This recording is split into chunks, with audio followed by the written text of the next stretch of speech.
is they'll post fake helpline numbers. Suppose you have to get some help about your bank account. So you need the bank account, the number of your customer care. What will you do? You'll go on Google and you'll type SBI customer care number. And वो तो बस search result बाहर लाएगा. So what will happen? You'll find that there are tons of number. Maybe you'll go through one of them. And there is a chance that one of that number might be wrong. The number might be that of a scammer. So then once you access that number, once you dial that number, they'll ask you to install apps or share your screen. And sharing your screen can happen through any desk or team viewer where they get access to your screen. They can see everything. They can see even messages, mail, everything that is coming there. And from there, they can take drastic actions that might lead to compromising of your account. So never install remote apps for support. Use numbers only from official website और app. सो चाहे वो कोई भी bank हो या कोई भी अगर अदर चीज हो, जैसे जिसके लिए आपको कस्टमर केयर सपोर्ट की जरूरत होती है, तो उनकी एक ऑफिशियल अधिकृत वेबसाइट होती है, उनका उस पे नंबर मिलेगा, उनका ऐप भी होता है.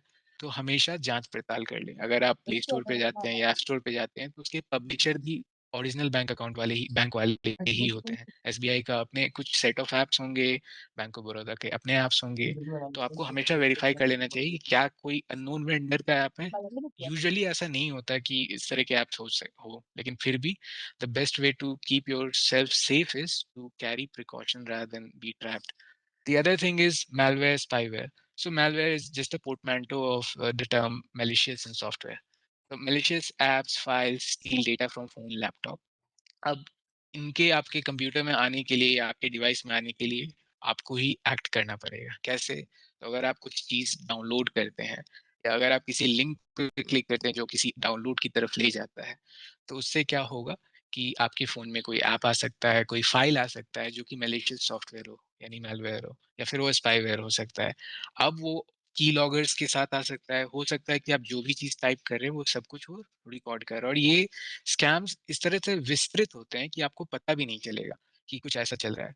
It goes on for it stays in your device for several days, several months maybe, and then once they have collected all the information, then you will get a message that okay, this app was in your phone and somehow all of your bank account balance was gone. So the best way to keep yourself safe is to install apps only from Play Store, App Store, whether it's Android, whether it's iPhone. What are the effects? Banking thefts, camera mic spying, data leakage, so many different kinds of scams. The other is remote access scam. तो customer care scam में मैंने ये point discuss किया था कि fraudsters ask you to install any desk, team viewer, etc. These are the apps which give access to your screen or whatever is there on your device. Once they have access to your device, they can send OTP request, and once it arrives on your device, they can simply see it because they are seeing your device. Prashant ji, Yes, sorry to disturb you. yes, So yes. can you, I think like Hindi also will do much more, okay? Okay, okay, okay, okay, okay. हाँ, ठीक है, So ठीक है, people ठीक है, can understand easily. Thank ठीक है, you. ठीक है, ठीक है. At 1 minute, I think, Sushant sir, good afternoon. I made you as a panelist. Now you also can unmute yourself and you can speak, sir. Later part. So, but as of now, only 280 people are joined. But out of 1,000, only some one third have joined, sir. Please look into it.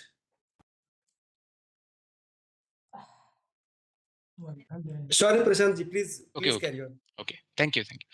तो remote access scam के बारे में मैंने बताया कि आपके device में कोई टीम व्यूअर या एनी डिस्क का एक्सेस हो सकता है. इसके बाद ये आपके डिवाइस का पूरी तरह से कंट्रोल ले सकते हैं और उसके बाद वो आपके अकाउंट से ट्रांसफर कर सकते हैं.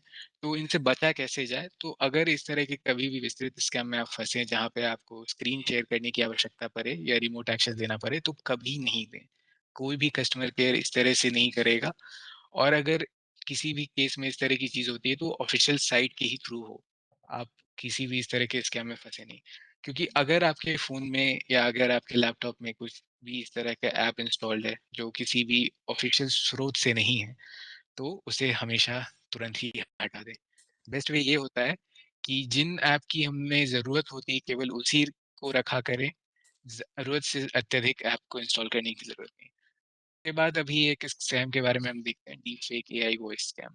तो ये एक काफ़ी रीसेंट स्कैम है जिसमें आर्टिफ़िशियल इंटेलिजेंस की मदद से, कृत्रिम बुद्धिमत्ता की मदद से किसी भी सेलिब्रिटी या आपके किसी परिचित की आवाज़, उनके बोलने का तरीका को कैद किया जा सकता है और फिर आपको उस स्कैम जालसाज़ी में फँसाया जा सकता है। तो ये कैसे होता है? तो इसके लिए सबसे पहले एक उदाहरण मैं देता हूँ कि एक 2025 के जनवरी में ये मामला आया था, जहाँ पर विदेश में एक महिला को फँसाया गया था ब्रैड पिट बनकर। सो जो भी स्कैमर्स थे, उन्होंने ब्रैड पिट की पर्सनैलिटी ली, उनकी वॉइस को रीजेनरेट किया और उनके साथ ठगी की। और उन्हें लग रहा था कि वो ब्रैड पिट को पैसे दे रहे हैं। इसी तरह से इन सिचुएशंस में होती है कि अर्जेंट मनी माँगी जाती है या ये भी हो सकता है कि आपके किसी परिचित की वॉइस को कॉपी की जाए और आपको पता भी नहीं है क्योंकि हम लोग के इंटरनेट वर्ल्ड में एक सेइंग है, the weakest link is the most exploited link. तो कोई भी ऐसा व्यक्ति जिसके अकाउंट पे सारी इन्फॉर्मेशन एक्सेस की जा सकती है, उस व्यक्ति को ही इसमें फँसाया जाता है सबसे पहले। और उस व्यक्ति की आवाज़ या उस व्यक्ति का चरित्र को कैप्चर करके उनके दोस्तों से संपर्क साधा जाता है और फिर वहाँ पर यह मामला सामने आता है जहाँ पर वह उनसे तुरंत पैसे माँगते हैं कि ये वो हॉस्पिटल में है और उन्हें तुरंत ज़रूरत है पैसे की या फिर वो किसी भी मुश्किल में पड़े हुए हैं और उन्हें ज़रूरत है। तो इस इनसे बचा कैसे जाए? यदि आपको आपके मित्र का कॉल आ रहा है जिससे वह आपसे पैसे माँग रहा है, तो बेस्ट तरीका है कि अपने मित्र से जो भी असली नंबर है उनसे संपर्क साध लें, उनसे बात करें कि क्या उन्हें वास्तविकता में उस पैसे की ज़रूरत है क्योंकि और हाँ, दूसरी चीज़ कि इसके थ्रू सेलिब्रिटीज़ का भी पर्सनैलिटी कैप्चर किया जा सकता है। तो इसके थ्रू ये हो सकता है कि किसी भी परिचित व्यक्ति के नाम पे फ़ेक वीडियो बना कर के गलत इन्फॉर्मेशन फैलाई जा सके। तो ये इस तरह के कुछ स्कैम्स हैं। इसके अलावा सोशल मीडिया अकाउंट हैकिंग, इसमें यह होता है कि अकाउंट जो होते हैं, वह जो भी फेक लॉगिन पेजेज़ होते हैं, जैसे शुरुआत में हम लोगों ने क्या देखा था फ़िशिंग। फ़िशिंग में वैसे ही फेक लॉगिन पेजेज़ होते थे। तो वैसे ही फेक लॉगिन पेजेज़ में जो पासवर्ड होते हैं और जो अकाउंट होते हैं वो उनके पास एक्सेस आ जाता है। अब कैसे आता है? क्योंकि फ़िशिंग के माध्यम से उन्होंने विक्टिम्स को यह मानने पे फँसाया कि ये वेबसाइट असली है, लेकिन वह वेबसाइट स्कैमर्स या फ्रॉडस्टर्स या जालसाज़ों का होता है। तो वहाँ पर उन्होंने ईमेल आईडी और पासवर्ड डाला, लेकिन वह अधिकृत साइट नहीं था। वो किसके पास गया? फ्रॉडस्टर के पास। अब वो अकाउंट का इस्तेमाल करके उनके मित्रों को या किसी भी अदर व्यक्ति को वो परेशान कर सकते हैं, उन्हें बुली कर सकते हैं और इसमें क्या होगा कि वो आपकी पर्सनैलिटी कैप्चर कर लिए मतलब कि उन लोगों को लग रहा होगा कि आपके अकाउंट से मैसेज आ रहा है क्योंकि आपका अकाउंट हैक हो चुका है, लेकिन वास्तविकता में यह कोई साइबर क्रिमिनल होगा। तो इनसे बचा कैसे जाए? तो अपने फ़ोन में टू फैक्टर ऑथेंटिकेशन ऑन कर दें, जिसमें कि आपके अकाउंट में लॉगिन के लिए पासवर्ड ही नहीं, आपके फ़ोन पर ओटीपी या आपके ऑथेंटिकेटर ऐप पर एक ओटीपी आएगा। इसके अलावा सबसे बेस्ट तरीका यही है कि सुरक्षा अपनी एंड से हो, यानी avoid clicking login links from unknown messages. इसके बाद आते हैं ऑनलाइन शॉपिंग स्कैम पे। Fake website, Instagram pages offer heavy discounts. अगर आप लोग फेसबुक, इंस्टाग्राम चलाते हैं तो विज्ञापन के ही माध्यम से ही, लेकिन आपने यह कभी देखा होगा कि कभी ₹1 या ₹100 में ऐसी चीज़ मिलती है जिनकी प्राइस हज़ारों में होती है। तो यह जानने के लिए सबसे बड़ा गिव अवे यही होता है कि कोई ऐसा चीज़ जो असलियत में होने में असंभव है, कि कोई ऐसी चीज़ जिसकी मूल्य ही अगर हज़ारों में हो और वो ₹1, ₹10, ₹99 में मिल रहा हो, तो ज़ाहिर-सी बात है वो असली नहीं है। और इसमें होता ये है कि लोग उत्सुकता में अपनी पेमेंट भी कर देते हैं, लेकिन ज़ाहिर-सी बात है कि वह जालसाज़ों का होता है और उन्हें कोई भी सामान पहुँचाया नहीं जाता है। तो सबसे पहली चीज़ कि हमेशा ऐसे वेंडर से या ऐसे साइट से शॉपिंग करें जो वेल नोन हो, जो आपको कस्टमर सर्विस दे रहा हो। इसके अलावा रिव्यूज़ चेक करें सामान खरीदने से पहले, जीएसटी डिटेल्स देखें, रिटर्न पॉलिसी देखें, क्योंकि ज़रूरी नहीं है कि अगर वो ऑफ़िशियल वेबसाइट या कोई वेल नोन वेबसाइट है तो भी वह रिटर्न करेगा ही। कई बार होता है रिटर्न नहीं होता है। और प्रेफ़र करें कैश ऑन डिलीवरी या फिर ट्रस्टेड मार्केट प्लेसेस जैसा कि मैंने अभी बताया। इसके अलावा एक बेहद ही प्रसिद्ध है स्कैम है डिजिटल अरेस्ट, जिसमें कि फ्रॉडस्टर जो होते हैं वो पोज़ करते हैं कैसे सीबीआई या कस्टम ऑफिशियल्स या आरबीआई ऑफिसर के थ्रू। अब वह आपकी किसी एक कड़ी को पकड़ लेते हैं और फिर उसके माध्यम से आपको फंसाने की कोशिश करते हैं कि आपने कुछ ऐसा किया था जिस वजह से वह आपको डिजिटली अरेस्ट कर रहे हैं। और डिजिटली अरेस्ट करने का मतलब ये तात्पर्य ये है कि आपको अपना वेबकैम ऑन रखना होगा, आपको कुछ कार्य करने के लिए आपको बाहर जाने की अनुमति मिलेगी, अन्यथा आपको पूरे समय वहीं पे रहना होगा। And then they threaten and arrest and demand money. So वह कहते हैं कि आप डिजिटली अरेस्ट हो गए हैं, अब इससे बचने के लिए वह आपसे पैसे माँगते हैं और लोग घबरा कर यह दे भी देते हैं और यह स्कैम अभी तक चला आ रहा है। इसमें प्रसिद्ध व्यक्ति में मैं नाम बताऊँ तो नागार्जुन अक्किनेनी की फैमिली भी इस डिजिटल अरेस्ट के जाल में फँस चुकी थी। तो असली वास्तविकता यह है कि कोई भी गवर्नमेंट एजेंसी या कोई भी सीबीआई आपके लिए डिजिटल अरेस्ट नहीं कर सकता वाया वीडियो कॉल और आपसे पैसे नहीं माँग सकता है। यह अगर ऐसा कुछ सिचुएशन होता है तो वो ऑफ़िशियल वारंट के थ्रू होता है। तो अगर आपको कभी भी अननोन नंबर से वीडियो कॉल आए, तो सबसे बेस्ट तरीका है कि आप ना उठाएँ। क्योंकि prevention is better than cure. आपको ज़रूरी नहीं है कि आप ऐसे अनधिकृत नंबर को का वीडियो कॉल उठाएँ। जब भी अननोन लिंक आ रहा हो तो ना उठाएँ। बट सपोज़ करते हैं कि बार-बार आ रहा है तो अपने कैमरा को ढक लें और फिर उठा के देखिए क्या वो आपके पहचान का व्यक्ति है, अगर नहीं तो कॉल काट दें। और हाँ, अगर आप फिर भी इसका शिकार होते हैं तो बेझिझक 1930 1930 पर कॉल करें। आपके नियरेस्ट साइबर थाने में यह कॉल लगेगा। अब यह स्क्रीनशॉट आप देख पा रहे होंगे जहाँ पे आपको दिख रहा होगा कि under digital arrest for 17 days. तो बेसिकली इसी तरह होता है कि वो आपके मन में घबराहट पैदा कर देते हैं और जब आप उनके जाल में फंस गए, जब आपको लगने लगता है कि आप सच में डिजिटली अरेस्ट हो गए हैं, तो फिर आपसे पैसे की मांग की जाती है जो आप डर के शायद दे भी दें। तो ये डिजिटल अरेस्ट कंप्लीटली फ्रॉड होता है। ऐसा कोई कॉन्सेप्ट भारतीय संविधान में नहीं है। सो कोई भी गवर्नमेंट एजेंसी, चाहे वो पुलिस हो, सीबीआई हो, ईडी हो, वह आपसे कभी भी वीडियो कॉल के थ्रू आपको ना तो अरेस्ट करेगा, ना आपसे इन्वेस्टिगेट करेगा, ना ही आपसे कोई इंक्वायरी करेगा। तो कभी भी घबराएं नहीं, अगर आप इसमें फंस रहे हो तो तुरंत कॉल कट करें और 1920 में सूचित करें। कभी कभी भी एक्ट करने से पहले हमेशा चेक करें, कंफर्म करें कंसर्न अथॉरिटी से, यहाँ पर पुलिस थाने अपने सबूतों को बचा कर रखें ताकि इस पर बाद में कार्रवाई की जा सके। फिर देखते हैं कि अगर आप विक्टिम बन गए तो इमीडिएटली अपने बैंक अकाउंट को सूचित करें और कार्ड्स को ब्लॉक करवा दें, क्योंकि हो सकता है इस माध्यम में वो आपके बैंक अकाउंट से आपके credit card, debit card details भी आपसे ले चुके हों, आपकी यूपीआई ओटीपी और आपका नंबर उनके पास हो।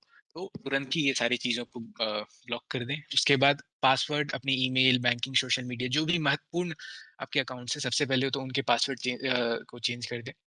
और ये विक्टिम मैं डिजिटल अरेस्ट की ही नहीं, मैं सभी साइबर क्राइम के विक्टिम की बात कर रहा हूँ। इसके अलावा एविडेंस बचा कर रखें, स्क्रीनशॉट रखें, रिकॉर्डिंग्स रखें, ट्रांज़ैक्शन आईडी रखें कि आपने कहाँ दिया है, ताकि आप बैंक को सूचित कर सकें कि यह जो ट्रांज़ैक्शन हुआ था, वह फ्रॉड था। फिर तुरंत नेशनल साइबर क्राइम पोर्टल पर यह चीज़ को रिपोर्ट करें, अगर आप विक्टिम हैं तो। इसके अलावा कुछ नियम हैं जिनका आपको हमेशा पालन करना चाहिए, जैसे कि अपने ओटीपी, यूपीआई पिन कभी भी कहीं भी ना दिया करें।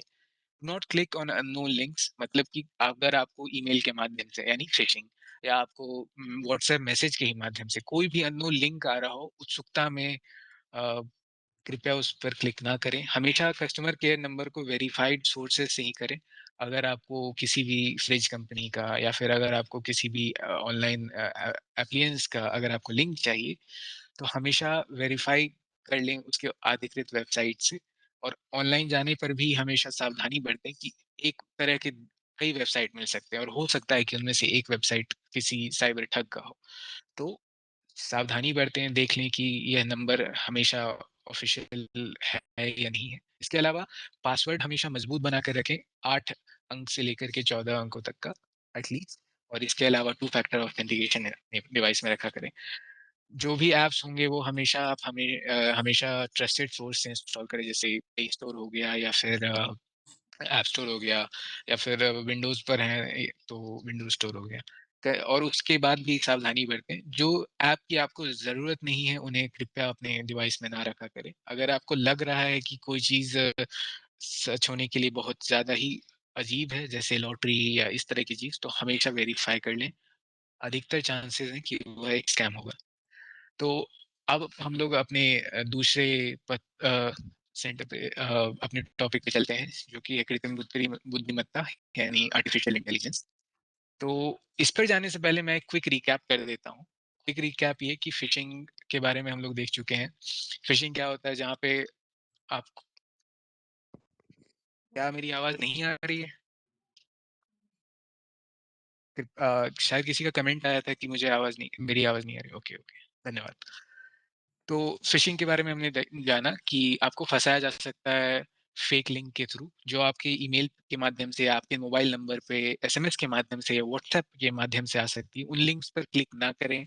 ओटीपी फ्रॉड में यह होता है कि सोशल इंजीनियरिंग के थ्रू, मतलब आपको वह सामने वाला व्यक्ति एकदम जेन्युइन लगेगा, एकदम असल लगेगा, लेकिन उनकी यह चाल होती है कि आपको जाल में फँसाया जा सके, ताकि आप उनके इशारों पर चलें, उन्हें ओटीपी दें। वो ऐसे प्रिटेंड करेंगे कि वह असली व्यक्ति हैं, ज़रूरी वो कस्टमर केयर सेंटर से हैं। इसके अलावा फेक कस्टमर केयर बता ही चुका हूँ। मैलवेयर, स्पाईवेयर मेनली कहाँ से आते हैं? हमारी खुद की गलती से, अगर हम कुछ ऐसी चीज़ों को डाउनलोड करने की कोशिश करते हैं, जो अ, ऑफ़िशियल स्रोत से नहीं होते, जैसे प्ले स्टोर या ऐप स्टोर, तो वहाँ से मैलवेयर या वायरस आने की संभावना होती है। रिमोट एक्सेस स्कैम भी बस फेक कस्टमर केयर में ही आते हैं, जहाँ जहाँ पर आपके डिवाइस में कोई ऐसे सॉफ्टवेयर को इंस्टॉल कराया जाएगा, जिससे आपकी डिवाइस का पूरा कंट्रोल उनके पास आ जाए। और इसके अलावा डीप फेक एआई स्कैम, जहाँ पर किसी भी और व्यक्ति के चरित्र को कैप्चर करके उनकी तरह प्रिटेंड किया जाता है और आपसे पैसे माँगे जाते हैं, या आपको आपको ठगा जाता है। तो अब चलते हैं अपने अगले टॉपिक पर, आर्टिफ़िशियल इंटेलिजेंस। तो वास्तविक में आर्टिफ़िशियल इंटेलिजेंस काफ़ी समय से है, बट इसके असल उपयोग हम लोग को 2010 के दशक के बाद देखने को मिलेंगे, और ख़ास करके पिछले 5-6 वर्षों में। तो सबसे पहला है वॉइस असिस्टेंट, चाहे वो गूगल का असिस्टेंट हो या सीरी हो एप्पल आईफ़ोन में, या फिर अमेज़न का इको हो। तो इस तरह के डिजिटल असिस्टेंट में हम लोगों को आर्टिफ़िशियल इंटेलिजेंस देखने को मिलता है। फिर इमेज रिकॉग्निशन, तो इमेज रिकॉग्निशन से मतलब है कि यदि आपके पास एंड्रॉइड डिवाइस है, अगर आप गूगल लेंस का प्रयोग कर रहे हैं, किसी भी चीज़ को जाँच-पड़ताल करने के लिए, तो बेसिकली वो आर्टिफ़िशियल इंटेलिजेंस ही है, क्योंकि पीछे में उनका सॉफ्टवेयर इस तरह से प्रोग्राम है कि वो इस तरह से समझ पाए आपके सामने जो आपके कैमरे के सामने जो भी चीज़ है, वह असल में क्या है? चाहे वो कंप्यूटर स्क्रीन है, या फिर वो एक सेब है, या फिर वह कोई चरित्र, कोई फ़ेमस व्यक्ति है। इसके अलावा चैटबॉट्स पे आते हैं। चैटबॉट्स जैसे कि आजकल अगर आप किसी भी कंप्लेंट नंबर पर फ़ोन करेंगे, तो चांसेज़ है कि आपसे, चाहे वो टेक्स्ट के थ्रू करें, चाहे वो आप नंबर से करें, चांसेज़ है कि वो कोई चैटबॉट होगा। वो उसके एक नाम भी होगा, और वो आपसे बात करने की कोशिश करेगा कि hello, how can I help you today? चाहे आप किसी वेबसाइट पे परचेज़ करने जा रहे हैं। तो इस सब चीज़ों में आर्टिफ़िशियल इंटेलिजेंस का उपयोग मिलता है। इसके अलावा स्ट्रीमिंग सजेशंस, जैसे हम लोग कोई भी स्ट्रीमिंग साइट का प्रयोग करते हैं, चाहे वो नेटफ्लिक्स हो, चाहे वो अमेज़न प्राइम हो, चाहे वो हॉटस्टार हो। मैं किसी चीज़ का प्रचार नहीं कर रहा हूँ, बस बता रहा हूँ कि ये सारे स्रोत हो सकते हैं। तो अगर आप उसमें जा रहे हैं, तो आपको क्या देखने को मिलेगा कि अगर आप 1-2 बार किसी चीज़ को देखते हैं, तो आपके इंटरेस्ट और आपके पसंद के हिसाब से ही आपको सजेशंस आने लगते हैं, क्योंकि उसमें भी एल्गोरिदम्स का प्रयोग हुआ है, जिससे पता चल सके कि आपको क्या पसंद है, आपको क्या नापसंद है, और उनका मकसद ही यही होता है कि आपको अपने आप से ज़्यादा समय तक बांध के रखें, ताकि आप उनके सर्विसेज को ज़्यादा प्रयोग करें। फिर प्रोडक्ट रिकमेंडेशन, जैसे अगर आप किसी भी ई-कॉमर्स साइट का प्रयोग करते हैं, तो अगर आप वहाँ पर कोई भी एक बार परचेज़ करते हैं, तो आपको कुछ समय बाद आपको सजेशंस मिलता है कि यूज़र्स जो इन सामान को लिए हैं, वह दूसरे इन सामानों को भी लिए हैं, क्या आप भी लेना चाहते हैं? या फिर अगर आप नहीं भी लिए हैं, तो आपके फ्रंट होम पेज पे आपको वो सब ऐप्स मिलेंगे, जिनके बारे में आपको जो आप जो जिनके बारे में उन्हें लगता है कि आप निश्चित ही यह सामान खरीदेंगे, आप इसको खरीदने के लिए उत्सुक होंगे। इसके अलावा फ्रॉड डिटेक्शन, सरकारी एजेंसी, बैंक्स इसका प्रयोग करती है यह जानने के लिए कि क्या कोई जो ट्रांज़ैक्शन हुआ है, क्या वो असल है या फ्रॉड है? क्या वो आपकी आदत से सिमिलर है, या फिर वो पूरी तरह से अलग है? तो एआई के किस तरह से इस्तेमाल होता है, इसमें सबसे पहला है वॉइस असिस्टेंट। इसमें वॉइस असिस्टेंट था AI powered apps devices that understand your spoken voice commands and help you do the task. Task कैसे हो सकते हैं? तो आपके फ़ोन में यदि सिरी है, तो आप सिरी को कुछ टास्क दे सकते हैं कि मुझे इस दिवस को रिमाइंड कराओ कि मुझे इस मीटिंग में जाना है, या फिर मेरे इस दोस्त का बर्थडे सेव करो, या मेरे इस मित्र को कॉल लगाओ। चाहे वो गूगल असिस्टेंट भी हो सकता है, जिसमें एंड्रॉइड फ़ोन या गूगल होम के थ्रू आप बात कर सकते हैं, और आजकल तो जेमिनी भी देखने को मिल जाएगा। इसके अलावा एलेक्सा, अमेज़न का सर्विस है जिसमें आप उसे कमांड दे सकते हैं कि यह गाना बजाएँ या ये हम म्यूज़िक चलाएँ। तो बेसिकली कॉल उठाने से लेकर के किसी गाने को सुनने तक, इन सब चीज़ों में एआई पावर्ड वॉइस असिस्टेंट काफ़ी काम आता है। इसके अलावा दूसरी चीज़ों को देखें तो एआई का कॉमन यूज़ होता है कस्टमर सपोर्ट चैट में, जिसमें shopping apps, telecom delivery apps, इस सब में आपको प्रयोग देखने को मिल जाएगा। जब आप कभी भी किसी कस्टमर केयर में आजकल आप बात करने की कोशिश करेंगे, तो 99% चांस है कि आप किसी चैटबॉट से बात कर रहे हैं, वो कोई असली पर्सनैलिटी नहीं है। फिर भी यदि अगर वो आपकी समस्या का समाधान नहीं कर पाता है, तब आपको किसी ह्यूमन असिस्टेंट के पास ले जाया जाता है। इसी तरह बैंक में भी देखने को मिलेगा, टिकट बुकिंग में, कंप्लेंट रजिस्ट्रेशन में भी 24/7 हेल्प सर्विस, क्योंकि कोई भी एक व्यक्ति या फिर बहुत सारे व्यक्तियों को हम एक जगह बांध कर नहीं रख सकते, तो ये उनका काम भी एक तरह से आसान कर रहा है सर्विस प्रोवाइडर्स का। तो यदि आप किसी ऐप पर लिखते हैं, वो ई-कॉमर्स ऐप है कि वेयर इज़ माय ऑर्डर, तो आपको चैटबॉट रिप्लाई करेगा कि आपका ऑर्डर 6 बजे से लेके 11 बजे के बीच में डिलीवर। तो इन तरह की चीज़ों में चैटबॉट्स में एआई का इस्तेमाल होता है। इसके अलावा इमेज रिकॉग्निशन, ये आर्टिफिशियल इंटेलिजेंस की टेक्नोलॉजी है, जहाँ कंप्यूटर विज़न के माध्यम से कंप्यूटर्स या मोबाइल फ़ोन्स के थ्रू आप कोई भी चीज़ों को समझ सकते हैं। जैसे कि मैंने कहा कि अगर आपने कैमरा ऑन किया है गूगल लेंस के थ्रू, आप कुछ किसी चीज़ पे पॉइंट करें, चाहे वो बुक है या चाहे वह कोई डिवाइस है या चाहे वो कोई कार है या कोई कुछ भी है जो जिसके बारे में आपको जानकारी चाहते हैं, तो चाहे वो किसी व्यक्ति का चेहरा है, क्या तो गूगल लेंस आपको वो सारा चीज़ ढूँढ के देगा, उससे सिमिलर चीज़ों का भी देगा। वो बस एक कॉन्फिडेंस स्कोर के बेसिस पे आपको बताएगा कि कौन-सी चीज़ कितनी ज़्यादा सिमिलर है, और अधिकतर केसेज़ में ये सही भी होता है, और दिन-प्रतिदिन ये टेक्नोलॉजी और भी बेहतरीन होते जा रही है। जैसे फेस अनलॉक ऐसा कि आजकल आपको बायोमेट्रिक्स में आप अपना चेहरा भी लगा सकते हो, और ये टेक्नोलॉजी काफ़ी पुरानी भी है कि बस आपको अपने मोबाइल के कैमरा को अपनी तरफ रखना है और आपके चित्र को देख कर के वो आपका फ़ोन डिवाइस अनलॉक हो जाएगा। इसके अलावा वो पुराने ये कैसे काम करता है, तो इसमें ज़्यादा टेक्निकैलिटी में मैं नहीं जाऊँगा, बट वो आपके फेस डेटा या जो भी इमेज डेटा है उसको सेव कर लेता है। अगर उसमें कुछ सर्च करना होता है, तो जैसे गूगल लेंस, तो वो उसके सिमिलर सर्चेज़ को शो करता है। यदि फ़ोन अनलॉक करना है तो क्या पुराने डेटा से वो मैच कर रहा है, अगर हाँ, अच्छा खासा है मैचिंग है, तो फिर फ़ोन अनलॉक हो जाएगा। तो इसमें आप आर्टिफ़िशियल इंटेलिजेंस का प्रयोग होता है। इसके बाद मैंने कहा था स्ट्रीमिंग सजेशंस की बात करें तो जैसे हॉट यूट्यूब, नेटफ्लिक्स, हॉटस्टार, तो इन सब में आपका एक फॉर यू पेज बनता है या आपका फीड बनता है। तो आपके फीड का मतलब क्या है कि आपने जो चीज़ों को सर्च किया या आपने जिन चीज़ों को देखा या आपने जिस चीज़ों को पसंद किया, जिन चीज़ों को नापसंद किया, उनके आधार पर एक वो एल्गोरिदम इस तरह से ट्रेन्ड होता है कि वो आपके पहचान के लिए या आपके पसंद के हिसाब से आपका रिकमेंडेशन देता है, ताकि अगर आपने एक चीज़ देख लिया है, तो आप उसके और भी चीज़ों को देखें ताकि सर्विसेज़ का आप ज़्यादा प्रयोग करें। इसके अलावा शॉपिंग रिकमेंडेशन जैसे मार्केट बास्केट होता है, जैसे आपने एक चीज़ को खरीदा, तो एआई आपको आपकी सर्च हिस्ट्री को देखेगा और ये भी देखेगा कि दूसरे उपभोक्ता अगर उस सामान को ले रहे हैं, तो उसके साथ और भी क्या ले रहे हैं। क्या मोबाइल फ़ोन ले रहे हैं, तो उसके साथ कवर भी लेंगे या कोई ईयरबड भी लेंगे। तो या फिर आपने कोई प्रोडक्ट देखा है और बार-बार देख रहे हैं उसकी प्राइस को घटने का, तो उस तरह की उससे सिमिलर प्रोडक्ट्स भी रिकमेंड वो करेंगे। और आपको एक नंबर भी देंगे कि जो इस उपभोक्ता इस सामान को खरीदते हैं, वो उसके अलावा दूसरे सामान को भी खरीदते हैं। तो इस तरह की चीज़ों में भी आर्टिफ़िशियल इंटेलिजेंस का प्रयोग होता है। अब बात करते हैं फ्रॉड डिटेक्शन। तो बैंक क्या करती है कि ट्रांज़ैक्शन डिटेल देखती है, जैसे कि कोई ऐसा अमाउंट जो हद से ज़्यादा है, जैसे 1 लाख या 50,000, या फिर कोई ऐसे लोकेशन जहाँ से आपने उस अपने बैंक अकाउंट को एक्सेस नहीं किया है, जो आपके लोकेशन से 500 किलोमीटर दूर है। तो या फिर कोई नया डिवाइस है, क्योंकि अगर आप अपने फ़ोन में बैंक अकाउंट एक्सेस कर रहे हैं, तो या तो वो वेबसाइट के थ्रू होगा या फिर वो ऐप के थ्रू होगा। तो अगर वो लोकेशन कहीं और से आ रहा है, मतलब ये केस कब होता है, जब किसी न किसी तरीके से स्कैमर्स या फ्रॉडस्टर्स आपके अकाउंट का आईडी और पासवर्ड ले लेते हैं ताकि वो लॉगिन कर पाएँ। तो या फिर कोई ऐसा मर्चेंट है जो अननोन वेबसाइट का है, जैसे अमेज़न के मर्चेंट अलग होंगे, फ्लिपकार्ट के मर्चेंट अलग होंगे, लेकिन किसी साइबर क्रिमिनल का मर्चेंट इस तरह का ऑफ़िशियल स्टेटस वाला नहीं होता है, या फिर अनयूजुअल टाइम, जैसे कि रात में 2:15 पर या दिन में किसी समय जिस समय आप एक्टिव नहीं हो, जैसे 4 बजे। तो इन सब चीज़ों को देख कर के एआई की मदद से बैंक फ्रॉड डिटेक्शन करता है। तो एआई का अभी तक आपने देखा कि ये एक बेहद महत्वपूर्ण टूल है। टूल से मतलब कि इसका दुरुपयोग भी किया जा सकता है, लेकिन इसका किस तरह से सदुपयोग होता है। तो आइए जानते हैं इन सब चीज़ों को हम देखेंगे तो सबसे पहले आते हैं हेल्थ केयर। तो हेल्थ केयर में अगर किसी डिज़ीज़ का कोई सर्टेन स्ट्रेन है, please repeat the last one fraud detection, okay.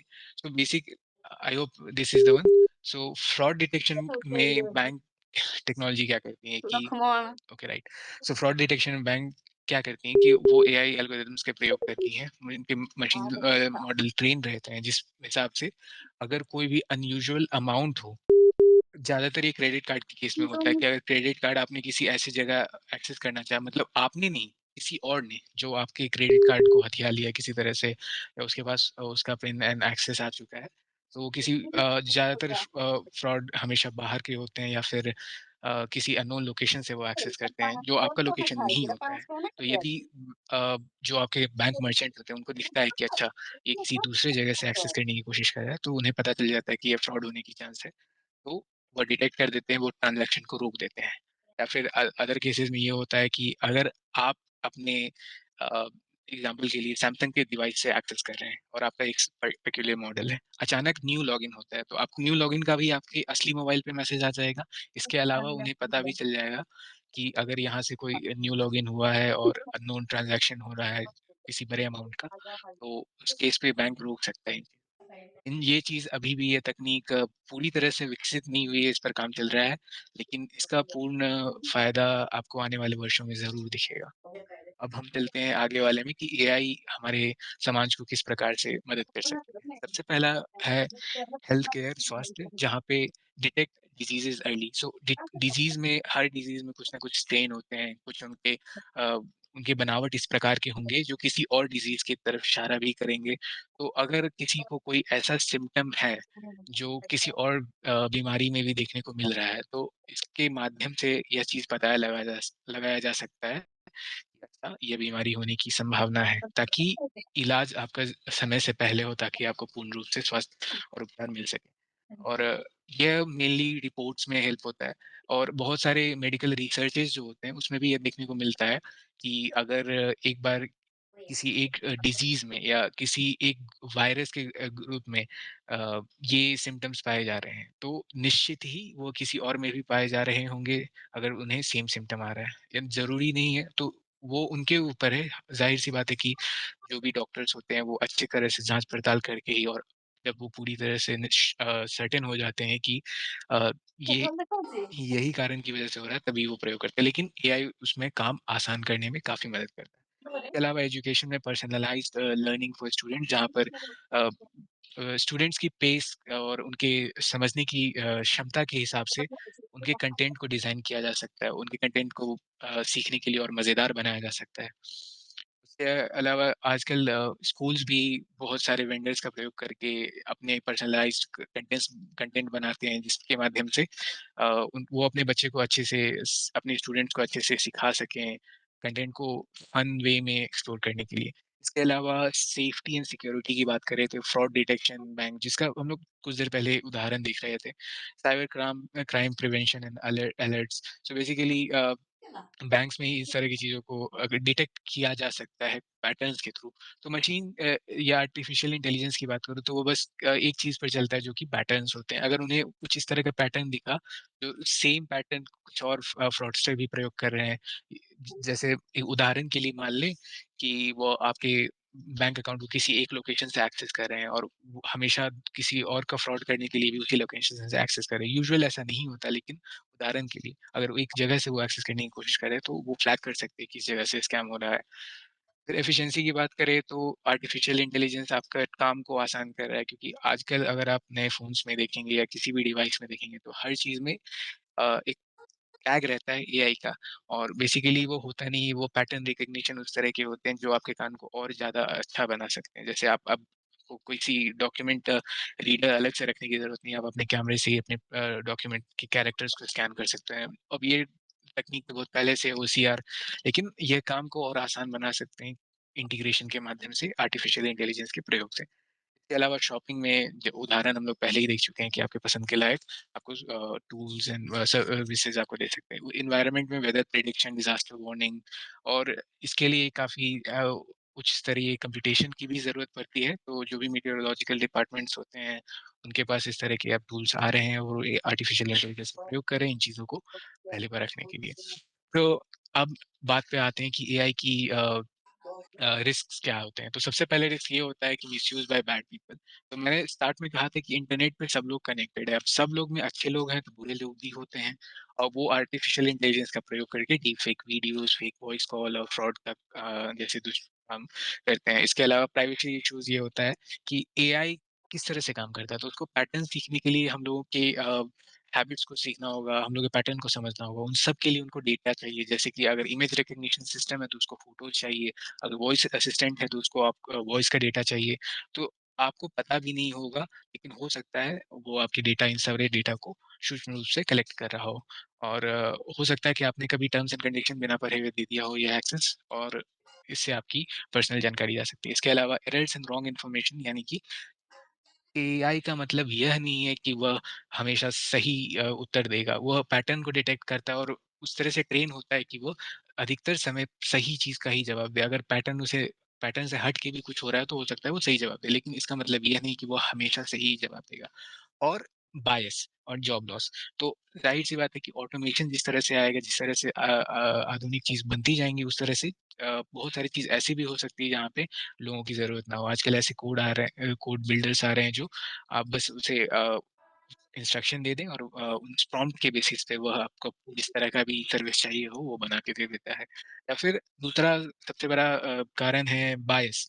Bias in the sense कि अगर आप एआई को ऐसे डेटा पे ट्रेन कर रहे हैं जो मेल सेंट्रिक है, तो उसमें हो सकता है कि फीमेल का अंडर रिप्रेजेंटेशन हो, फीमेल के बारे में वो नहीं समझ पाए। इसी तरह से डिफरेंट रेसेस जैसे अगर वो अमेरिका के डेटा पे ट्रेन है तो हो सकता है वो यूरोप, एशिया जैसे लोगों के बारे में अच्छे से जानकारी ना रखता हो। इन सारी चीज़ों का दुष्प्रभाव पड़ सकता है एआई पर। इसके अलावा मिसइन्फॉर्मेशन और डीप फेक यह बहुत ही बहुत बड़ी समस्या है आजकल के ज़माने में क्योंकि डीप फेक का मतलब क्या होता है कि वीडियो, ऑडियो किसी और भी पर्सन का लिया जा सकता है। जैसे मैंने ब्रैड पिट का उदाहरण दिया था। तो बेसिकली वहाँ पर yes it will be provided to you yes yes don't worry so उसका उदाहरण मैंने दिया था ब्रैड पिट का कि कैसे कोई साइबर ठग ब्रैड पिट बनकर किसी और महिला को 850 $850,000 पे स्कैम किया था। तो इसके अलावा हो सकता है कि किसी नेता का या किसी अभिनेता का चरित्र का कैप्चर करके एक वायलेंट स्पीच या मिस इन्फॉर्मेशन स्प्रेड किया जा सके और आए दिन हो सकता है आप लोगों को आते हुए भी मिलता होगा। इससे ये भी किया जा सकता है कि लोगों के बीच हिंसा भड़काई जा सके। तो इन सब चीज़ों में हमें समझदार बनना है। कैसे? तो हमेशा कुछ भी ऐसी चीज़ जो लगे कि कुछ ज़्यादा ही सेंसेशन फैलाने वाली है, उस पे अच्छी तरह से जाँच-पड़ताल करें, तुरंत इसे फॉरवर्ड ना करें कि यह व्यक्ति ने ऐसा कहा। हो सकता है कि वह उसका एआई से द्वारा बनाया गया फेक वीडियो हो। इसके अलावा हमेशा एआई कंटेंट को फैक्ट चेक करें। तो अगर आपको कोई इस तरह का सोर्स आता है कोई वीडियो आता है तो सोर्स चेक करें कि वो किस सोर्स से आया, क्या उस व्यक्ति ने ऑफ़िशियली पोस्ट किया है और अगर उसने ऑफ़िशियली पोस्ट किया है तो भी हो सकता है कि उसका अकाउंट हैक हुआ था। इसके अलावा ओरिजिनल रिपोर्टिंग का यूज़ करें जैसे प्रेस इंडिया बोर्ड या फिर रॉयटर्स या फिर एएनआई, रेप्यूटेड न्यूज़ चैनल्स अगर कुछ असलियत में घटा होगा तो बहुत सारे न्यूज़ चैनल उसे दिखाएँगे, किसी एक वीडियो के माध्यम से आपके पास नहीं आएगा। उसके अलावा रिवर्स इमेज सर्च तो अगर आपको कोई ऐसा इमेज दिख रहा है तो आप चेक करके देख सकते हैं या लोकेशन डिटेल्स देख सकते हैं कि क्या ऐसा चीज़ होने की संभावना थी, इस समय ऐसी चीज़ घटी थी या नहीं घटी थी। यूजुअली क्या होता है कि वो हमारे मानसिक चेतना पर असर करने की कोशिश करता है कि अगर हमें हमारे अंदर गुस्सा फैलाने की या सेंस ऑफ अर्जेंसी दिखाने की, तो हमेशा इन सब चीज़ों से बचने का सबसे अच्छा तरीका है कि जाँच-पड़ताल कर लें, समय व्यतीत करें। क्योंकि शुरुआत से लेकर अभी तक हम लोगों ने यही देखा है कि आर्टिफिशियल इंटेलिजेंस या साइबर फ्रॉड जो होते हैं, वो क्या करते हैं कि एक सेंस ऑफ अर्जेंसी क्रिएट करते हैं कि यह चीज़ अभी तुरंत आपको करना है, वरना आपका अकाउंट बंद हो जाएगा। तो उसी तरह से वीडियो भी होते हैं कि आपको तुरंत एक्ट करना है, वरना आप पर हमला हो सकता है। तो इन सब चीज़ों पे को नज़रअंदाज करें, पहले समय लें, जाँच-परख करें, उसके बाद ही आगे बढ़ें। अब देखते हैं कि एआई का हम लोग पर क्या दुष्प्रभाव पड़ सकता है। तो जैसे सीनियर सिटीज़न्स होते हैं, एल्डरली पीपल होते हैं, उनको इसी तरह से एआई बेस्ड कॉल मैसेजेस आ सकते हैं, जो बोलेगा कि आपकी तरफ से उन्हें कॉल आया था, लेकिन हो सकता है वो कोई ठग हो। और इसकी वजह से हो सकता है कि आपके बैंक अकाउंट की ओटीपी वो बता दें। उन्हें यह लग रहा हो कि आपने सच में कॉल किया है। बच्चों को यह सिखाया जाना चाहिए कि हर एक चीज़ के लिए लार्ज लैंग्वेज मॉडल अन्यथा चैट जीपीटी या जेमिनी का प्रयोग ना किया जाए। वो बस एक टूल है। जानकारी या किसी चीज़ के भी बारे में अगर हम लोगों को खुद से करना चाहिए, यदि उन्हें होमवर्क दिया गया है, तो वो उनकी क्रिटिकल थिंकिंग को बढ़ाने के लिए दिया गया है। तो वह इन सब टूल्स का ना प्रयोग करें। ज़ ज़ाहिर-सी बात है ये एक हेल्पफुल टूल है, तो इसका मतलब ये भी है कि इसका दुष्प्रयोग भी किया जा सकता है। इसके अलावा हम लोग ये चीज़ स्टार्ट से देख चुके हैं कि AI scam often create urgency और fear, pause, think, verify before acting. मतलब कि अगर आपको कभी भी लगे कि आपको तुरंत एक्ट करना है, तो थोड़ा समय दें, सोचें, जाँच-पड़ताल करें, फिर एक्ट करें। ज़्यादा चांसेज़ हैं कि अगर आपको इस तरह से कोई चीज़ आ रहा है, जिस पे आपको तुरंत एक्ट लेने को कहा गया है कि आपका बैंक अकाउंट बंद हो जाएगा, अगर आपने 10 मिनट में इस मेल पे रिस्पॉन्ड नहीं किया या इस लिंक को ओपन नहीं किया, तो वह एक स्कैम होगा। इसके अलावा कोई भी एआई चैटबॉट हो सकते हैं, वो हो सकते हैं पुलिस या कस्टमर केयर बन के आपसे बात करने की कोशिश करें। अब तो स्कैमर्स को खुद कॉल करने की भी ज़रूरत नहीं, वो इस तरह के टूल्स के माध्यम से अपने ऐसे चैटबॉट डिज़ाइन करके आपको फँसा सकते हैं और वेबसाइट पे भी इस तरह के चैटबॉट लग सकते हैं। सो इसका मतलब ये नहीं कि अगर आपसे कोई व्यक्ति बात नहीं कर रहा है और वो चैटबॉट है, तो वो असली ही है। हो सकता है कि साइबर क्रिमिनल के द्वारा डिप्लॉय किया हुआ चैटबॉट हो। फिर डीप फेक वीडियो और क्लोन वॉइसेस भी आ सकते हैं, जो आपको लग रहे हों कि ये असली हैं, लेकिन हो सकता है बिल्कुल भी वो असली ना हो। इसके अलावा एआई के बारे में सबसे बड़ा गिव अवे ये होता है कि जो भी उसके बारे में वीडियोज़ हैं, हालाँकि ये तकनीक और भी बेहतर होती जा रही है दिन-प्रतिदिन।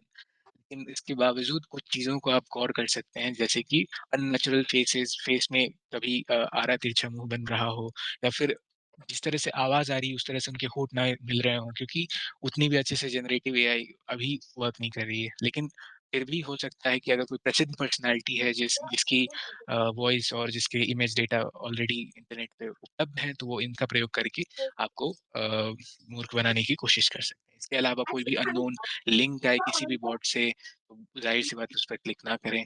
डिवाइसेज़ पे हमेशा स्ट्रॉन्ग पासवर्ड रखें, अल्फ़ान्यूमेरिक कैरेक्टर्स का प्रयोग करें, साइंस एंड सिंबल्स का प्रयोग करें, नंबर्स का प्रयोग करें और पासवर्ड को जटिल बनाएँ, अपने लिए याद करने के लिए सुगम ना बनाएँ, क्योंकि अगर जितना ज़्यादा आसान होगा, क्रिमिनल्स उस पासवर्ड तक उतनी जल्दी पहुँच सकते हैं। लोगों की आदत होती है कि पासवर्ड 123 है, पासवर्ड एट द रेट 123 रखते हैं, लेकिन ये पासवर्ड काफ़ी आसानी से तोड़ा जा सकता है। इसके अलावा बच्चों को एआई से सीधा कॉपी करने के बारे में ना सिखाया जाए, उन्हें सिखाया जाए कि खुद से कैसे पढ़ा जाए, खुद से कैसे सीखा जाए। एआई का मदद लिया जा सकता है चीज़ों को समझने के लिए, ना कि वहाँ से चीज़ों को कॉपी करने के लिए। तो यह एक एथिकल साइड है। इसके अलावा आप सेफर इंटरनेट डे के कुछ थीम्स को हम लोग देख सकते हैं, जो अभी तक हम लोगों ने देखा और जो आगे देखने वाले हैं, जैसे कि deepfake videos, clone videos can look real, confirm from trusted sources before reacting. के अलावा artificial intelligence scam often create urgency या इन जनरल कोई भी अगर साइबर स्कैम हो, तो आपके मन में एक तरह की तुरंत एक्ट करने वाली सिचुएशन पैदा कर सकती है, तो उस पर तुरंत एक्ट ना करें। Never rely on AI for medical, legal और financial advice, consult real experts. तो लोगों की आजकल आदत होती है कि कुछ भी चीज़ हुई, तो हो सकता है कि वो चैट जीपीटी के पास जाए। पहले लोग गूगल पे सर्च करते थे, अब वही काम वो चैट जीपीटी या जेमिनी पर करते हैं। तो ये चीज़ ना करें। अगर आपको कोई चीज़ में कोई तकलीफ़ है, तो अगर लग रहा हो कि आपकी स्वास्थ्य बिगड़ रहा है, तो डॉक्टर के पास जाएँ, ना कि एआई के पास। इसके अलावा वीडियोज़ को कैसे पहचाना जा सकता है, तो फेस अननेचुरली अगर लिट है, मतलब लाइटिंग अलग तरह की है, एक तरफ चमक रहा है, एक तरफ नहीं, होंठ वॉइस के हिसाब से नहीं हिल रहे हों, तो हो सक ज़्यादा चांसेज़ है कि वो एआई जनरेटेड वीडियो हो सकता है। इसके अलावा सोशल इंजीनियरिंग का प्रयोग बहुत अच्छी तरह से होता है, जहाँ पर आपको स्टोरीज़ या अर्जेंट हेल्प रिक्वेस्ट भेज के बताया जा सकता है कि आप तुरंत एक्ट करें, आप तुरंत पैसे भेज दें, वो आपको लौटा देंगे, इस तरह की चीज़ों में। तो इन तरह के स्कैम्स में ना पड़ें। सबसे बड़ी बात ये है कि भारत भारत का DPDP act, digital personal data protection act, आपके आपको अपनी पर्सनल डेटा का राइट देता है। लेकिन इसका मतलब यह भी है कि आपके पर्सनल डेटा के मालिक आप खुद हैं। तो अपने डेटा को ट्रस्टेड सोर्सेज़ पे ही डालें। जब ज़रूरत ना हो, तो बिल्कुल शेयर ना करें, अपने डेटा को अपने पास रखें। इसके अलावा कोई भी अपनी व्यक्तिगत जानकारी हो, वो सोशल मीडिया प्लेटफ़ॉर्म पे ना दें। क्यों? क्योंकि आपकी जो भी जानकारी होगी, जैसे आप कहाँ रहते हैं या फिर आपने आज कहाँ घूमने गए या आप 10 दिन बाद किस शहर में होंगे, डीपीडीपी मतलब digital personal data protection act, यह भारतीय संविधान का एक नया एक्ट है। 2023 में ये आया था और 2025 से एक्टिव हो रहा है।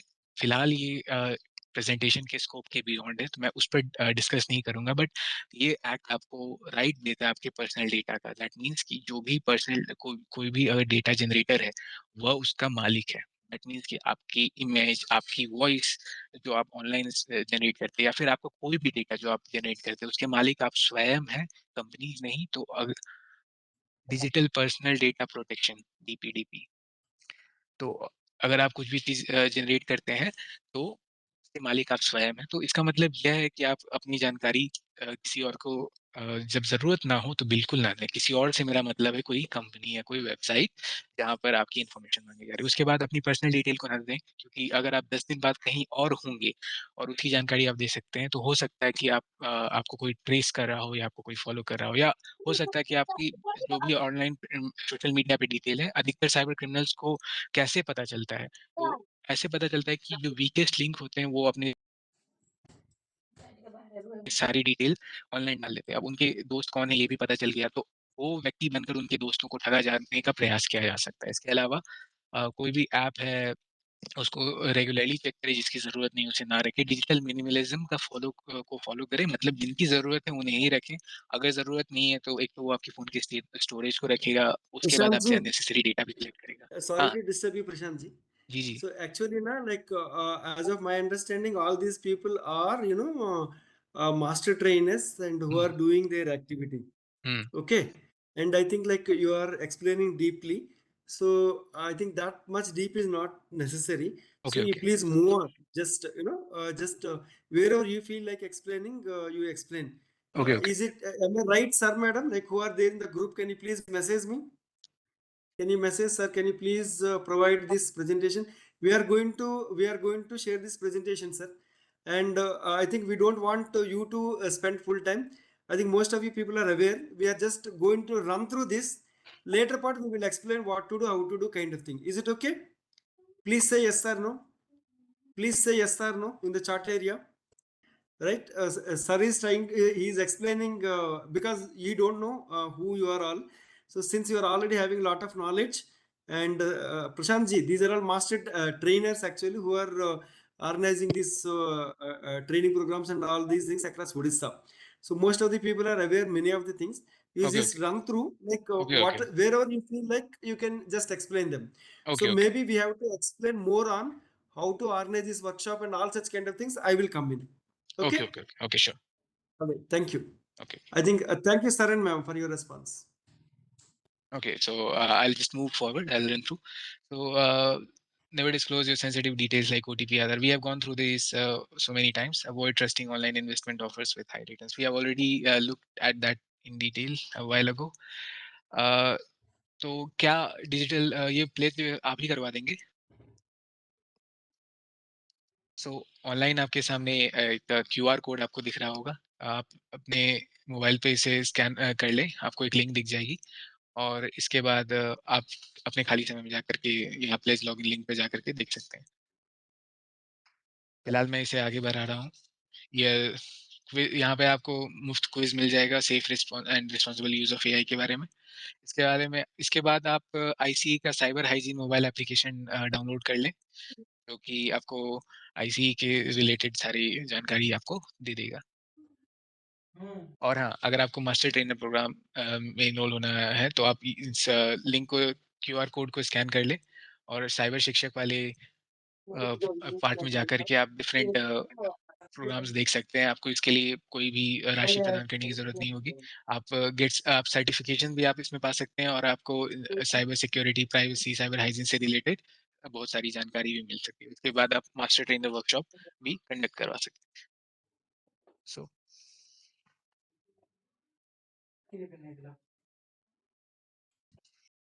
तो सबसे पहले एक क्वेश्चन आ रहा है इंद्रजीत का कि how can money be deducted from my bank without OTP? तो बेसिकली और भी मीडियम हो सकते हैं। जैसे कि अगर आप ओटीपी अगर आप नहीं भी दें, तो हो सकता है कि आपने बायोमेट्रिक कहीं डाल रखा हो।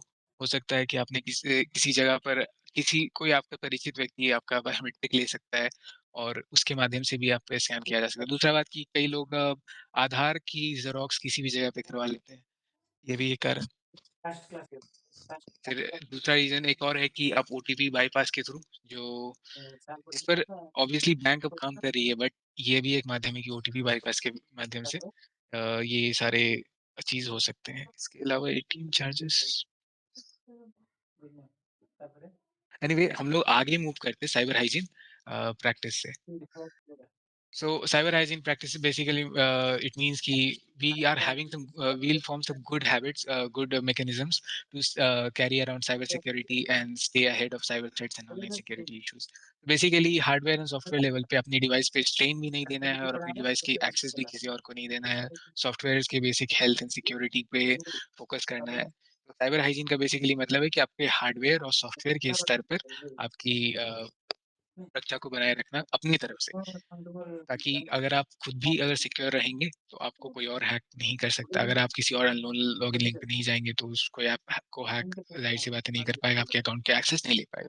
तो साइबर हाइजीन की helps to keep data safe and secure, helps prevent cyber criminals from causing security breaches और स्टीलिंग पर्सनल इन्फॉर्मेशन। तो ज़ाहिर-सी बात है कि अगर आप किसी को अपनी इन्फॉर्मेशन नहीं देंगे और अगर आप सुरक्षित नियमों का पालन करें सच एज़ साइबर हाइजीन, तो आप पे कोई भी आपको कठिनाई नहीं होगी। सबसे पहला चीज़ है वीक पासवर्ड प्रैक्टिस है। जैसे कि मैंने कुछ देर पहले कहा था password at the rate 123 week password कभी ना रखें।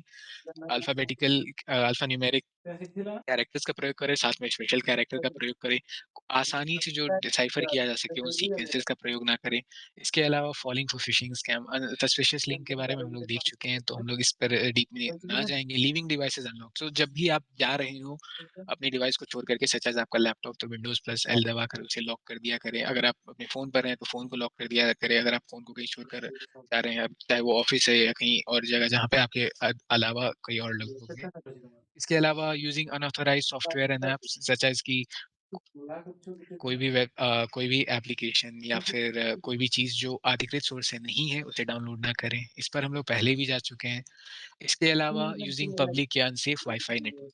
तो अगर आप स्टेशन पे बैठे हैं या कहीं भी बाहर बैठे हैं, जहाँ पर आपको फ्री वाईफ़ाई दिख रहा हो, तो उत्सुकता में उसे ऑन ना करें। अपने फ़ोन में ये सेटिंग ऐड करके रखें कि अननोन वाईफ़ाई पे कनेक्ट ना हो, क्योंकि फ्री इंटरनेट के चक्कर में हो सकता है कि आप जो भी चीज़ एक्सेस कर रहे हों, जो भी वेबसाइट पे अपने ईमेल पासवर्ड डाल रहे हों, वो चोरी किया जा सके। उसके बाद 2010 के बाद एक कॉमन चीज़ है कि अ, यूएसबी डिवाइसेज़ का भी प्रयोग होता है सच एज़ पेन ड्राइव या फ्लैश ड्राइव्स, जिसका इस्तेमाल करके लोग इन्फॉर्मेशन शेयर करते हैं। लेकिन अ, इससे कठिनाई यह हो सकती है कि इसमें वायरस हो सकता है, इसमें मैलवेयर, स्पाईवेयर हो सकते हैं जो आपकी डिवाइस को कॉम्प्रोमाइज़ कर सकते हैं।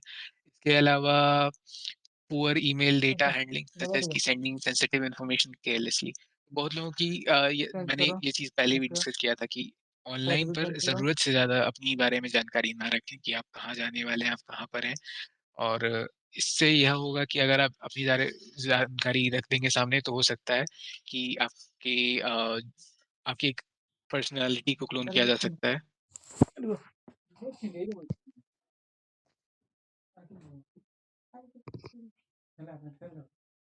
1 मिनट मेरे को एक क्वेश्चन दिख रहा है sir kindly inform in OS build in defender enough for a third party. अच्छा विंडोज़ में built in defender yes, yes, yes, yes it is enough. आपको थर्ड पार्टी की आवश्यकता नहीं है, बस आपको सिक्योरिटी डेफिनिशंस आते होंगे अपडेट्स, हमेशा अपडेट चेक कर लिया करें, तुरंत अपडेट रखा करें। आपका सिक्योरिटी डेफिनिशन कुछ सेकंड्स लेते हैं अपडेट होने में, तो विंडोज़ डिफेंडर सफिशिएंट है फॉलोड कि आप सेफ और सिक्योर प्रैक्टिसेस को फॉलो करें, डिजिटल हाइजीन का फॉलो करें। आप अननोन लिंक्स पर नहीं जा रहे हैं, आप ईमेल पे आने वाले कोई भी लिंक पर क्लिक नहीं कर रहे हैं। इसके अलावा आप स्ट्रॉन्ग पासवर्ड रख रहे हैं और टू फैक्टर ऑथेंटिकेशन अगर आप ऑन रख रहे हैं, तो विंडोज़ डिफेंडर और कोई आप अननोन सॉफ्टवेयर इंस्टॉल नहीं कर रहे हैं, पेन ड्राइव नहीं डाल रहे हैं, तो विंडोज़ डिफेंडर इज़ सफिशिएंट कि आपकी डिवाइस को सिक्योर रख सकता है। मतलब आपकी ह्यूमन नेग्लिजेंस एरर जो हम लोग देख पा रहे हैं, अगर आप उनसे बच रहे हैं, तो विंडोज़ डिफेंडर अपने आप में सफिशिएंट है आपको सिक्योर रखने के लिए। इग्नोरिंग सॉफ्टवेयर अपडेट्स तो not updating security patches basically आपको जब भी सॉफ्टवेयर अपडेट्स आए तुरंत कर लिया करें क्योंकि इसके माध्यम से जो भी वल्नरेबिलिटीज एक्सपोज होती हैं वो पैच हो जाती हैं डेवलपर्स के द्वारा। तो cyber hygiene checklist to ensure you are keeping yourself protected. So सबसे पहले keeping password safe and secure. तो I avoid using the same password for different accounts. जो आपका जीमेल का पासवर्ड हो या जो आपकी माइक्रोसॉफ्ट आउटलुक का पासवर्ड हो वो जरूरी नहीं है कि आपके बैंक अकाउंट का भी पासवर्ड हो या इंटरनेट बैंकिंग का पासवर्ड एक हो। दो तीन फिर अपने चार पासवर्ड को एक please repeat number 4, number 4, wait a minute, leaving devices unlocked. So अगर आप अपने ऑफिस में बैठे हुए हैं और अपने कंप्यूटर को छोड़ करके आप वॉशरूम में जा रहे हैं, तो हो सकता है कि कोई आपके डिवाइस को एक्सेस कर सकता है। या अगर आप सपोज किसी ऐसे भी जगह पे बैठे हुए हैं जहाँ पर आपका डिवाइस ऑन है, डिवाइस से मेरा फिलहाल के लिए तात्पर्य है कंप्यूटर, तो कृपया विंडोज़ और एल का प्रयोग करें, डिवाइस को लॉक कर दिया करें। लॉक करने का मतलब कि आपके जो भी बैकग्राउंड में काम है वो चल रहा होगा, वो बाधित नहीं होगा, लेकिन अ, उसके बाद ये होगा कि कोई और एक्सेस नहीं कर पाएगा। इसके अलावा अब हम आते हैं साइबर हाइजीन चेकलिस्ट पे, तो सेम पासवर्ड का प्रयोग ना करें डिफरेंट अकाउंट के लिए, खास करके अपने बैंक अकाउंट के लिए हमेशा स्ट्रॉन्ग पासवर्ड बना के रखें और नियमित अंतराल पर उसे बदला करें। My passwords are at least 12 characters long and ideally longer. तो बेसिकली परम्यूटेशन की बात है, अगर आपका 3 डिजिट का होगा तो 999 अटेम्प्ट्स उसे लगेंगे और हो सकता है उसके बीच में ही उसका पासवर्ड आपका सही मिल जाए, लेकिन 12 कैरेक्टर होंगे तो उसे उतने ज़्यादा अटेम्प्ट लगेंगे। My passwords involve a mix of upper and lower characters plus symbols and numbers. तो बेसिकली स्ट्रॉन्ग पासवर्ड वही होते हैं जिसमें रैंडम कैरेक्टर्स होते हैं, अल्फाबेट कैप्स और लोअर कैप्स अपने आप आ जाते हैं। And my passwords avoid the obvious, such as using sequential number, जैसे 1 2 3 4 ये पासवर्ड @@ 1 2 3 ये पासवर्ड 1 2 3। तो इन सारी चीज़ों का प्रयोग ना करें अपने पासवर्ड में। अपना पर्सनल इन्फॉर्मेशन जैसे कि आपका नाम या आपका डेट ऑफ बर्थ क्या आपका 4 ईयर 2 मंथ 2 डेट, तो आसान से वो 8 डिजिट का होता है जो मिनिमल रिक्वायरमेंट का होता है। बहुत लोग ये पासवर्ड का प्रयोग करते हैं, लेकिन कोई भी व्यक्ति जिसको आपका डेट ऑफ बर्थ पता है वो आसानी से गेस कर सकता है। इसके अलावा I change the default password of my internet of things devices. So basically her IoT device जिसमें आपका आपको अगर आप खरीदते हैं तो उसमें एक डिफ़ॉल्ट पासवर्ड होता है, तो वो डिफ़ॉल्ट पासवर्ड को हमेशा चेंज कर दें, कुछ स्ट्रॉन्ग पासवर्ड लगाएँ कैरेक्टर्स के मिक्स का। I avoid writing my password down और शेयरिंग देम विद अदर्स। इसका मतलब बेसिकली है कि अपनी डायरी में या अपने नोट पैड में कहीं पे अपने पासवर्ड्स को ना लिखा करें। आपका ब्रेन सबसे सुरक्षित जगह अपने पासवर्ड को सुरक्षित रखने के लिए अपने ब्रेन में ही उसे रखें, किसी और लोग को, अपने फैमिली या फ्रेंड्स को भी ना बताएं। यूजिंग मल्टी फैक्टर ऑथेंटिकेशन, सो जितने भी आपके अकाउंट है सच एज आपकी ईमेल, आपकी सोशल मीडिया बैंकिंग एप्स और net banking, multi factor authentication से या 2 फैक्टर ऑथेंटिकेशन से सिक्योर रहें। तो अब मल्टी फैक्टर का बेसिक मतलब है कि आप पिंस भी जनरेट कर सकते हैं। इसके अलावा आप ऑथेंटिकेटर ऐप भी रख सकते हैं। ऑथेंटिकेटर ऐप से मतलब ये है कि आपको आप एक ऐप का यूज़ कर रहे हैं जो आपके बेसिस पे ओटीपी जनरेट करेगा, और ये प्रोसेस तब आएगा जब आप पासवर्ड में ऑलरेडी डाल चुके हैं। तो इन सारी चीज़ों का प्रयोग करके आप अपने आप को सुरक्षित बना सकते हैं। पासवर्ड इज़ अ की element in protecting your online account, make it strong and smart. So basically ये चीज़ को हम लोग फिर से रन थ्रू करते हैं कि password information, personal information in password makes it a week password, such as your name, आपका डेट ऑफ बर्थ। फिर रेगुलरली अपना पासवर्ड चेंज किया करें। बैंक्स तो खुद ही नियमित अंतराल पर आपका पासवर्ड 6 महीने पे, 3 महीने पे चेंज करवाती है, लेकिन आप फिर भी अपने आप से ही इनिशिएटिव लेकर खुद अपना पासवर्ड और भी चीज़ों का नियमित अंतराल पर चेंज करते रहें। इसके अलावा keep your passwords as secret even from your family members. And lastly, create personalised pass phrases as passwords following password creation criteria. Basically आप, if you like Manchester United, if you like Real Madrid, या फिर आपको Indian cricket team पसंद है, तो आप कोई ऐसे पासवर्ड क्रिएट कर सकते हैं such as I love Indian team, and उसमें आप एल की जगह 1 का प्रयोग कर सकते हैं डिफरेंट वेज में। सो अब आते हैं अगले स्थान पर जहाँ पर top 5 reason to update software. तो सबसे पहला है कि जो भी पुराने सॉफ्टवेयर होते हैं उसमें कुछ ना कुछ वल्नरेबिलिटी आ जाती है, और साइबर क्रिमिनल्स इन्हीं वल्नरेबिलिटी के पीछे पड़े रहते हैं। सो हर अपडेट उन सारी चीज़ों को रिमूव कर देता है, आपके आप को और ज़्यादा सुरक्षित बना देता है। और हर अपडेट में जनरली इंटेंशन ये होता है कि आपकी परफॉर्मेंस को और ज़्यादा ऑप्टिमाइज़ किया जा सके, आपके एक्सपीरियंस को और बेहतरीन बनाया जा सके। और तीसरा कि आपके डेटा को सुरक्षित रखने के लिए। तो अगर आपका सॉफ्टवेयर पुराना है, आपने काफ़ी समय से अपग्रेड नहीं किया है, तो उसे अवॉइड करें और कृपया शीघ्र उसे अपग्रेड करें। अब आते हैं अगले पड़ाव पे, इंश्योरिंग प्राइवेसी। सो यह बात पर हम लोग पहले भी देख चुके हैं कि अपने प्राइवेट पर्सनल इन्फॉर्मेशन को, जैसे कि आपका घर का address, private picture, phone number, credit card number, बिल्कुल भी नहीं डालें सोशल मीडिया पे। क्रेडिट कार्ड नंबर ये काफ़ी पर्सनल डिटेल है। इनफैक्ट कि अगर आप किसी ऑनलाइन मर्चेंट का भी प्रयोग कर रहे हैं, तो वहाँ ऑप्शन होता है कि इसे सेव ना करने का, और मैं सुझाव दूँगा कि उसे सेव ना करें। हर ट्रांज़ैक्शन के लिए वो कार्ड मैनुअली खुद से ही डालें। ताकि जितने कम वीक ज़ोन रहेंगे, उतने ज़्यादा कम चांसेस होंगे कि साइबर ठग आप तक पहुँच सकें। फिर कोई भी ऐसे गेम या सर्वे जो आपसे पर्सनल इन्फॉर्मेशन माँगते हैं, आपको लगेगा कि आप तो कुछ नॉर्मल इन्फॉर्मेशन दे रहे हैं, लेकिन उनके पास ज़रूरत से ज़्यादा इन्फॉर्मेशन कलेक्ट हो जाती है। इन सारी चीज़ों को अवॉइड किया करें। फिर हमेशा अपने फ़ोन को पासवर्ड या पिन से लॉक किया करें। अपने प्राइवेट इन्फॉर्मेशन को तो बिल्कुल भी ना डालें। अगर कोई public wifi by chance use कर रहे हैं या किसी और का हॉटस्पॉट अगर आप यूज़ कर रहे हैं किसी अननेसेसरी किसी इमीडिएट केस में, तो उस वक़्त अपना प्राइवेट इन्फॉर्मेशन बिल्कुल ना डालें, अवॉइड करें ट्रांज़ैक्शन करना उस केस में। और अपने ऑनलाइन प्राइवेसी के बारे में इन सब चीज़ों की जानकारी अपने फ्रेंड्स, फैमिली, अपने बच्चों को भी बताएँ ताकि उन्हें समझ में आए कि इन सब का महत्व क्या है।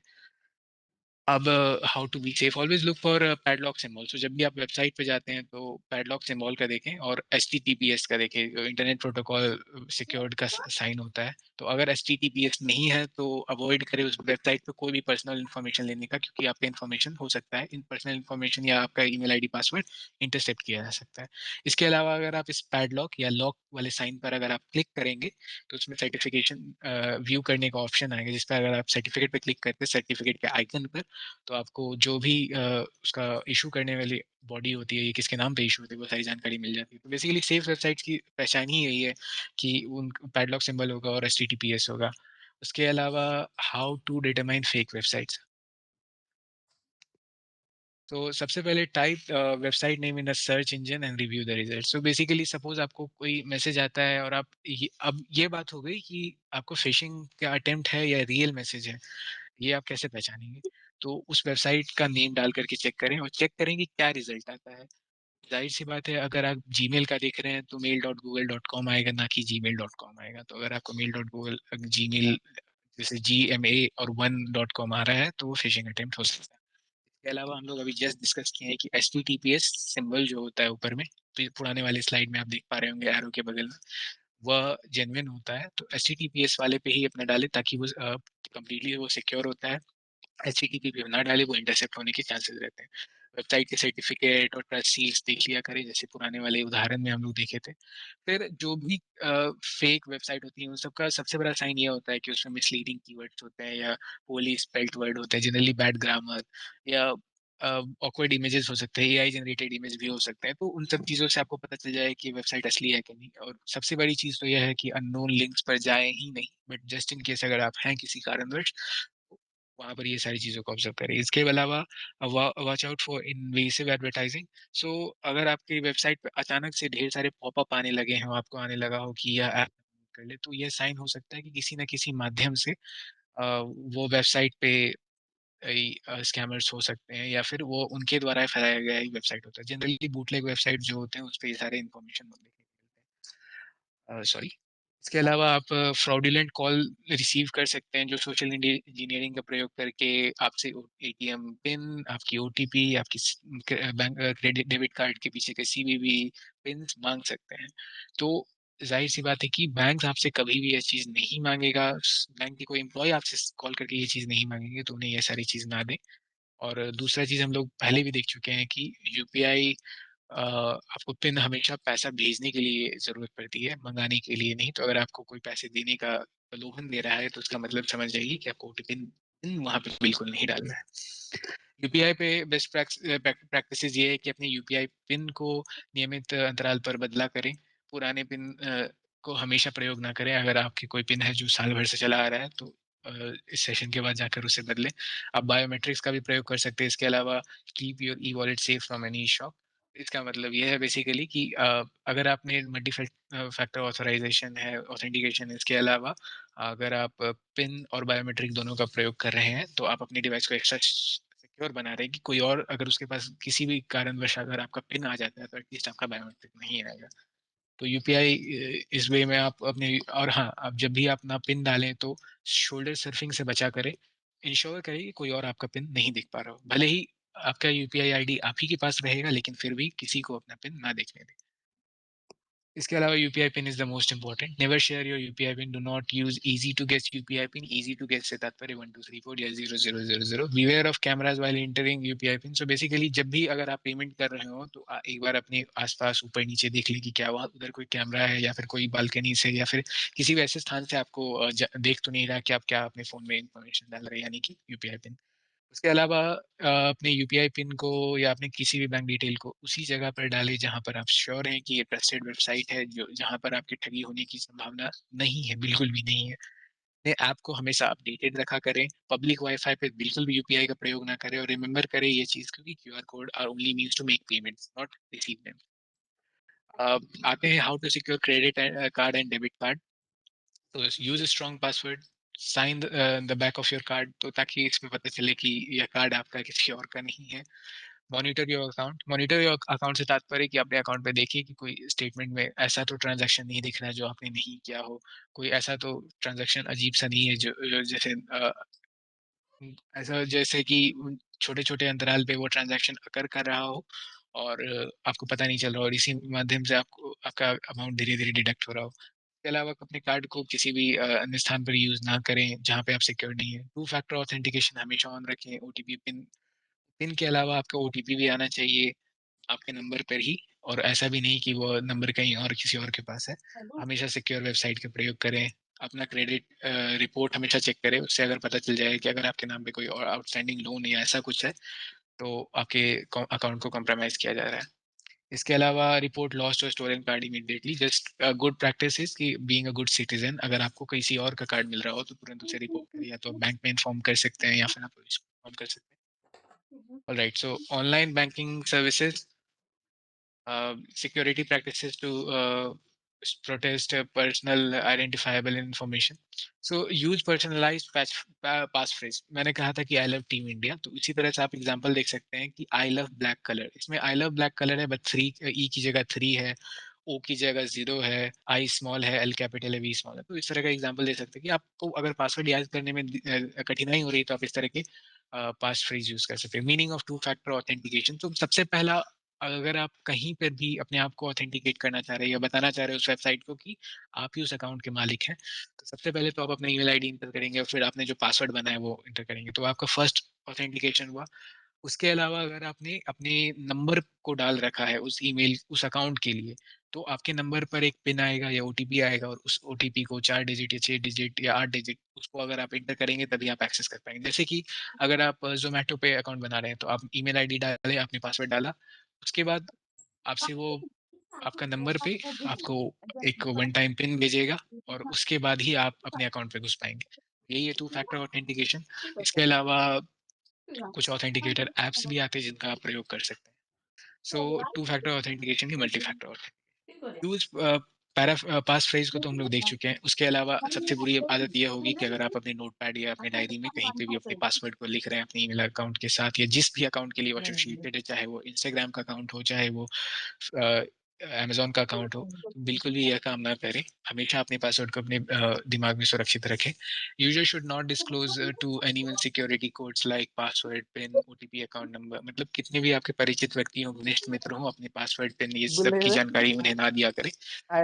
User should never leave PC unattended when logged into online banking. So suppose आप तो पहले साइबर कैफे या ऐसे स्थान पर अपने बैंक अकाउंट को एंटर ना ही करें, बट सपोज आप ऑफिस में हैं और अगर आप कुछ ट्रांजैक्शन कर रहे हैं, या मान लीजिए आप रेलवे के वेबसाइट पर हैं और आप अपनी टिकट बुक करने की कोशिश कर रहे हैं, इसी बीच अगर आप उठ के जा रहे हैं, तो बिल्कुल भी ऐसे काम ना करें. अपने पीसी को लॉक कर लें या लॉग आउट कर लें अपने सेशन से.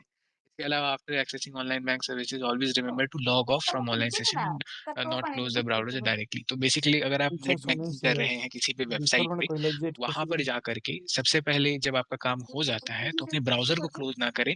हमेशा लॉग आउट कर दें, लॉग ऑफ कर दें, उसके बाद ही ब्राउजर को क्लोज करें. ऑल्दो ये सर्विसेज होती हैं कि वो खुद ही आपको लॉग आउट कर देती है, लेकिन पहली सुरक्षा आपकी तरफ से आती है. तो अगर आप ये हैबिट्स को फॉलो करेंगे तो आप सुरक्षित रहेंगे. Keeping app, software and firmware up to date. तो इस बारे में हम लोग पहले भी देख चुके हैं कि I update apps, web browser, operating system and firmware regularly to make sure I'm using the latest version which I have which have eliminated the past possible security glitches. Basically इसका मतलब ये है कि हमेशा जब भी ऐप अपडेट होते हैं तो पुराने वर्जन्स में जो भी वल्नरेबिलिटी होती है या फिर जो भी इन्हांसमेंट करने होते हैं वो सारे नए वर्जन्स में होते हैं। तो ऐप अपडेटेड रखेंगे तो आप सुरक्षित रखेंगे। इसके अलावा बैंक अकाउंट या जो भी इंपॉर्टेंट अकाउंट है जैसे आपके जीमेल अकाउंट, तो उन सारे ऐप्स जिससे आप एक्सेस कर रहे हैं उन सब चीज़ों को, जैसे बैंक अकाउंट को, बैंक का अपना डिफरेंट ऐप होता है हर बैंक का, तो उन सारी चीज़ों को हमेशा नियमित अंतराल पे आप अपडेट रखें, भले ही किसी और को ना रखें। उससे चेक कर लिया करें कि वो अपडेटेड है कि नहीं, कोई भी ट्रांज़ैक्शन करने से पहले आइडियली। इसके अलावा जब भी पॉसिबल है तो आप ऑटोमेटिक सॉफ्टवेयर अपडेट फीचर कर सकते हैं ऑन।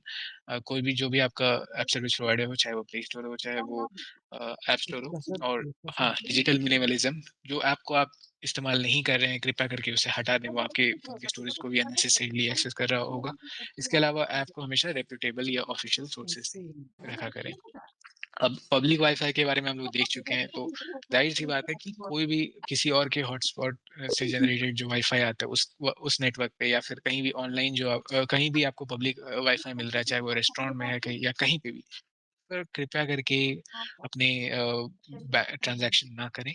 इससे हो सकता है कि आपकी जो भी जानकारी है वो चोरी की जा सके।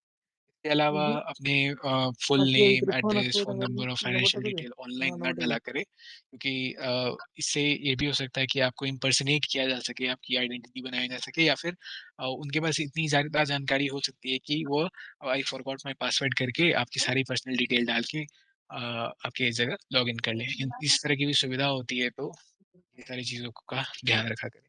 Tips to ensure safer online social experience. Two factor authentication किसी ने अभी पूछा भी था। तो बेसिकली ये है कि टू फैक्टर ऑथेंटिकेशन, आपने पासवर्ड के अलावा भी कोई एक स्रोत ऑन कर रखा है जिसके माध्यम से आप अपने अकाउंट को एक्सेस करेंगे। चाहे वो ईमेल अकाउंट हो, चाहे वो यूट्यूब का अकाउंट हो, चाहे वो स्ट्रीमिंग का अकाउंट हो, चाहे वो बैंक ट्रांज़ैक्शन के लिए नेट बैंकिंग का अकाउंट हो। तो जब भी हो हमेशा उसे ऑन कर लिया करें, जहाँ पे भी ये सुविधा उपलब्ध हो, वहाँ उसे ऑन कर लिया करें।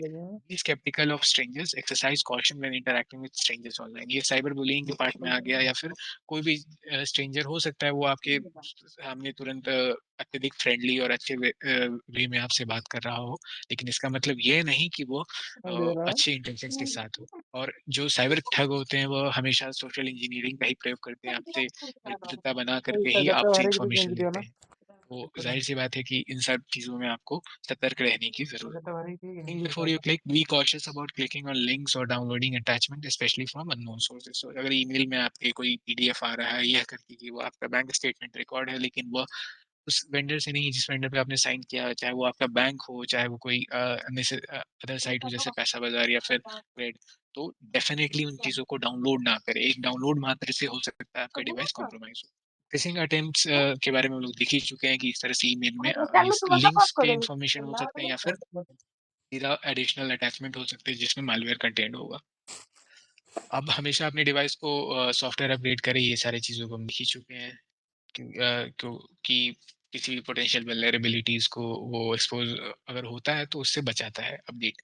अपने ऑनलाइन प्रेज़ेंस को सर्च करें, तो अपने बारे में जानकारी करें। मेबी अपना नाम सर्च करें गूगल पे, सपोज़ किसी का नाम है राकेश कुमार, तो वो हो सकता है ये काफ़ी आसान नाम है। सपोज़ किसी का नाम है राकेश कुमार सिंह, उदाहरण के लिए।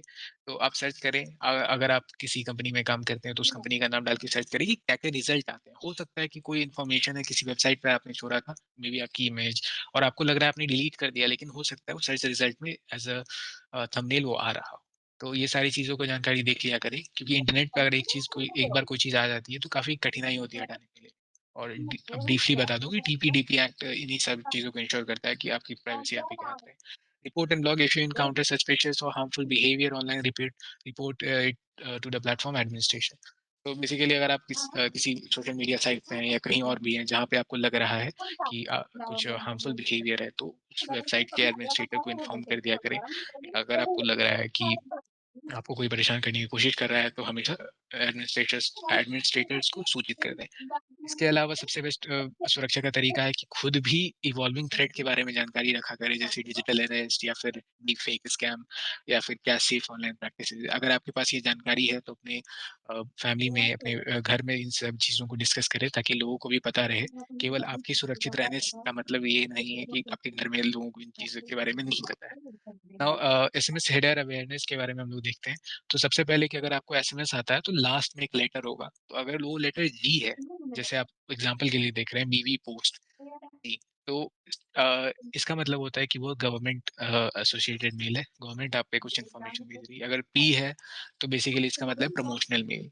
एस है तो एज़ अ सर्विस का मेल है, वो चाहे आपके सर्विस प्रोवाइडर से भी हो सकता है या फिर किसी भी अदर मर्चेंट से। इसके अलावा टी नाम से अगर वो एंड हो रहा है हेडर, तो इसका मतलब ट्रांज़ैक्शनल डिटेल है, बेसिकली आपके अमाउंट पे ट्रांज़ैक्शन हुए या आपके अकाउंट से कुछ अमाउंट डिडक्ट हुए, इन सारी चीज़ों का विवरण उसमें होगा।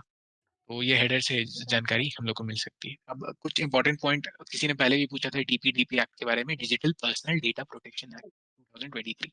तो अभी एक्ट के बारे में ये चीज़ है कि consent based data collection, data must be collected only after obtaining user consent. तो अगेन ये हमारे डिस्कशन का पॉइंट नहीं है, फिर भी मैं कुछ ब्रीफली बता रहा हूँ कि आपके डेटा के मालिक आप स्वयं हैं। तो आपके कंसेंट के बिना, आपकी अनुमति के बिना कोई भी आपकी जानकारी कलेक्ट नहीं कर सकता। कलेक्ट कोई से हमारा तात्पर्य है कि कोई वेबसाइट या कोई सर्विस आपके डेटा को कलेक्ट आपके बिना कंसेंट के नहीं कर सकते। इसके अलावा एक्स्ट्रा पैरेंटल कंट्रोल कि जो बच्चे होते हैं 18 साल की से कम के, तो उनके लिए कंसेंट पेरेंट देंगे, और अगर उनका पेरेंट का कंसेंट नहीं है, तो ये वो उनके डेटा को प्रोसेस नहीं कर सकते, वो उनकी इमेज को भी पब्लिश नहीं कर सकते। तो ये एक अच्छा खासा माध्यम है आपको राइट्स एंड प्राइवेसी के बारे में जानने का। इसके अलावा right to correction and erasure. So basically मैंने कुछ देर पहले कहा था कि इंटरनेट पे कोई चीज़ अगर आ जाती है तो वो जल्दी हटती नहीं है। सो बेसिकली ये राइट के माध्यम से आप अपने उससे रिलेटेड पर्सनल डिटेल्स को आप मिटवा सकते हैं, आप डिलीट करवा सकते हैं कंप्लीटली फ्रॉम द सोर्स।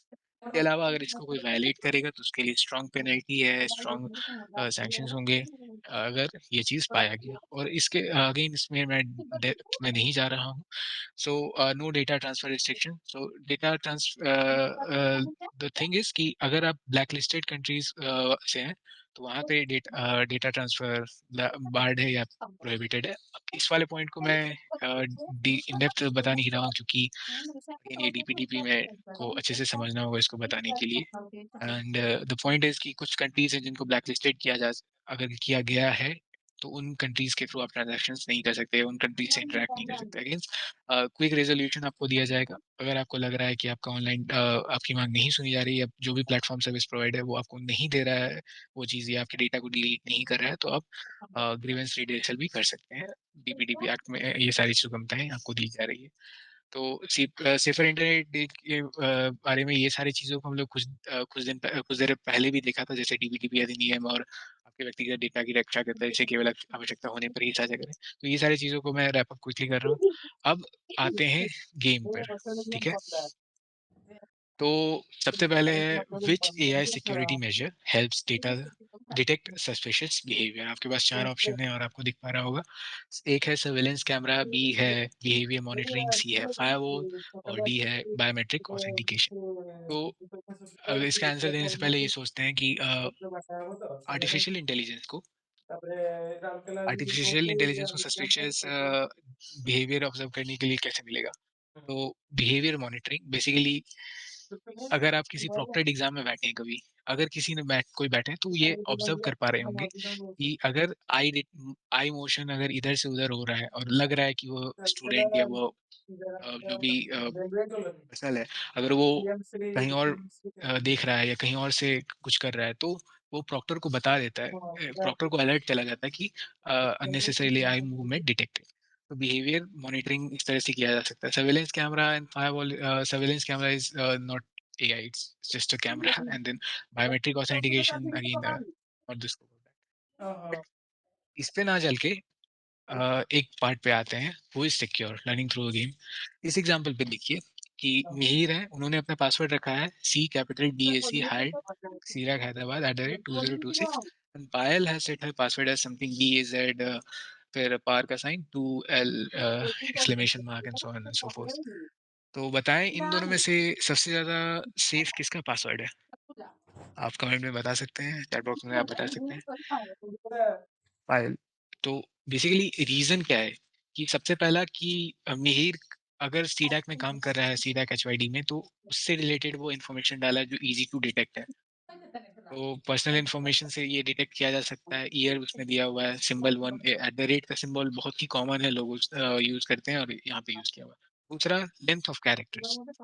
तो देखिए कि मिहिर का पासवर्ड लेंथ काफ़ी छोटा है कंपेयर्ड टू पायल।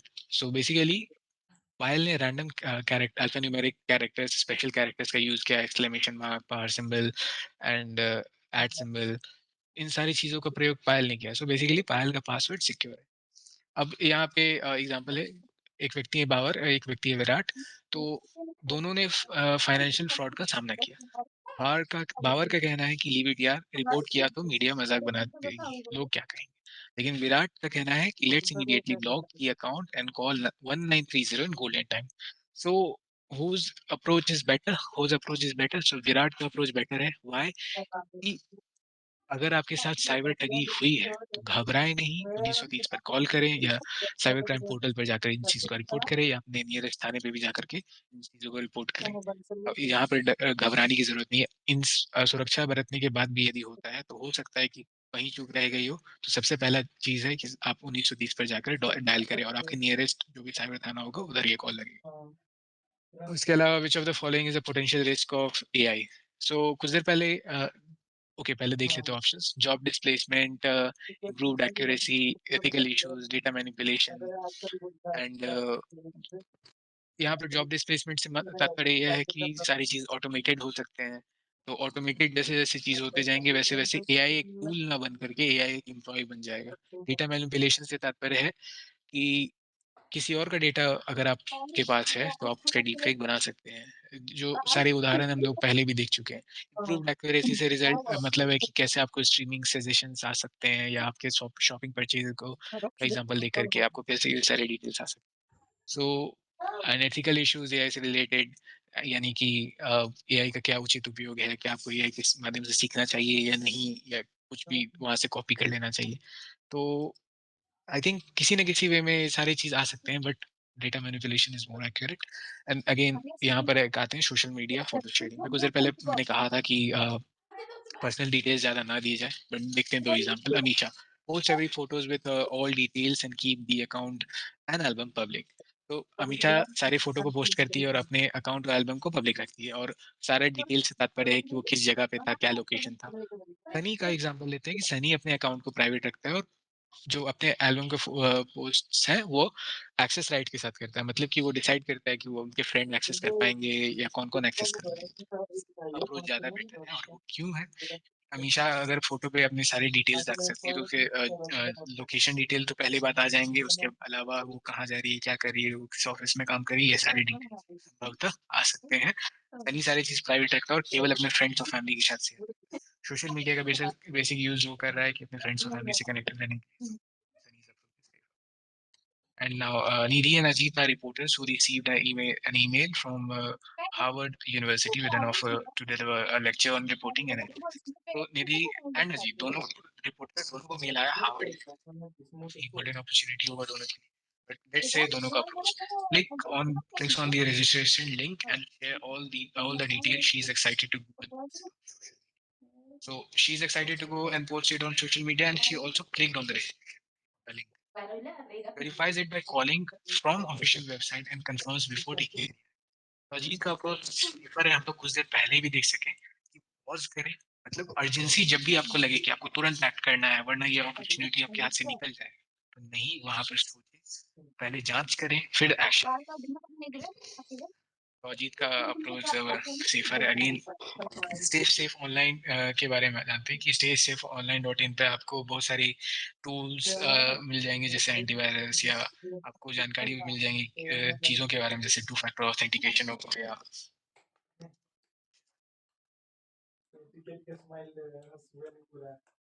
अब आती है इंसिडेंट रिपोर्टिंग पे।